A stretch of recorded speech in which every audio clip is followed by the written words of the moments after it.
asalaamaaleykum suñu mbokk téléspectateurs ñi seetaan si seen télévision majeure la RTS ana si mu ngi amaat mbégte ñëw yeesalaat leen seen xibaar météo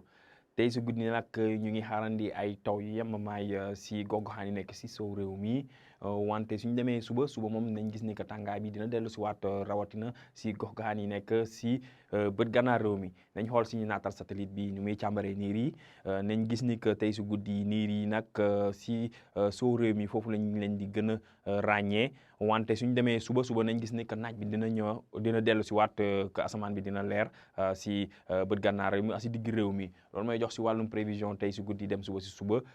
comme ni ma ko waxee si njëlbeen bi ay taw ñi xaarandi diggante Ziguinchor Sédhiou Kolda taw yooyu nag mun nañu wàlli yéeg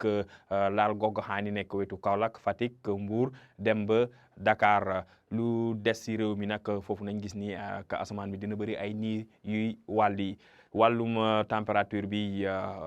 tàngaay guddi bi nag dina descendi si biir réew mi wante fu muy gën a wàññeeku mooy si gox-goxaan yi nekk wetu Mbour ñu ngi fay xaarandi 20 degré benn suñ demee si bët saalum réew mi foofu nañ gis ni que température yi dinañ dem 20 degré ñett dem ba 20 degré ñeent 20 degré ñeent tamit ñu ngi koy ràññee si digg réew mi wante suñ demee wetu Dakar ñu ngi fay xaarandi 20 degré juróom température nag fu mu gënee bëree mooy si bët gànnaar réew mi si penku réew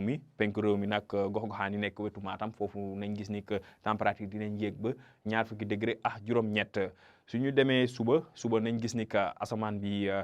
naaj bi moom dina génn bu baax a baax rawatina si bët gànnaar réew mi si digg réew mi foofu naaj bi dina génn bu baax a baax wante si bët saalum réew mi diggante Ziguinchor Sédhiou Kolda dem ba Kédougou mën nañ am ay niir yi wàlli niir yooyu mën nañ jógee si gox-goxaan yi nekk wetu Guinée bi yéeg laal sud région bi niir yooyu nag mën nañ joxe ay taw yu yamamaay wàllum température yi nañ gis ni que suñu xoolee si dëkk bi yëpp gis nañ que température xaw nañ yokku wante diggante Mbour Dakar foofu tàngaay moom duñ ko sentir bu baax a baax noonu comparé li nekk si biir dëkk bi diggante Mbour Dakar ñu ngi fay xaarandi 20 degré ñaar si biir réew mi nag nañ gis ni que température yi dinañ dem 20 degré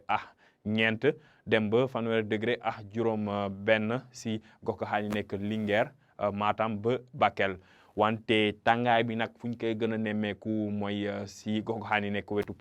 Podor foofu ñu ngi fay xaarandi 20 degré juróom ñeent kon mbokk yi si tënk tey si guddi dem suba ñuy xaarandi ay taw yu yemamaay si diggante Ziguinchor dem ba Kaolack taw yooyu nag mun nañ yéeg laal gox-goxaan yi nekk wetu Mbour